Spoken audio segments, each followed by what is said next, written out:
রাজ্য জুড়ে সড়ক দুর্ঘটনা কম হওয়ার কোনো লক্ষণই দেখা যাচ্ছে না। বুধবার রাজধানী আগরতলার খয়েরপুর বাইপাস রোডে স্কুটি দুর্ঘটনায় গুরুতর আহত দুই যুবক।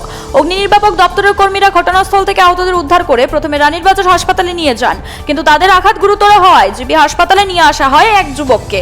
আশঙ্কাজনক অবস্থায় বর্তমানে আগরতলা জিবি হাসপাতালে চিকিৎসার জন্য ওই যুবক রয়েছে। অগ্নি নির্বাপক দপ্তরের কর্মীরা জানান, তাদের কাছে ফোন আসে যে একটি দুর্ঘটনা ঘটেছে বাইপাসে।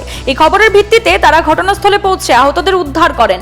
যুবকদের নাম সুমন দাস, বয়স 18 বছর, তার বাড়ি দুর্গাচমুনি এলাকায়, এবং অপরজনের নাম ইমু দাস। তারা রাস্তায় নিয়ন্ত্রণ হারিয়ে ওয়ালে ধাক্কা লাগায় এই বিপত্তি ঘটেছে।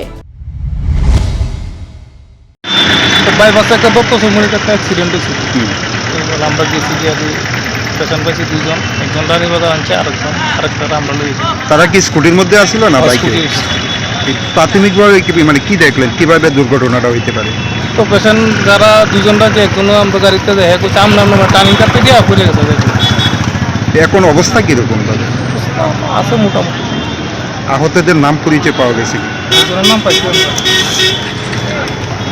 সুমন দাস, বয়স 18, বাড়ি হলো বাবার নাম হলো শ্যামল দাস, বাড়ি হলো দুর্গাচমুনি। Siri TV, channel for news and entertainment.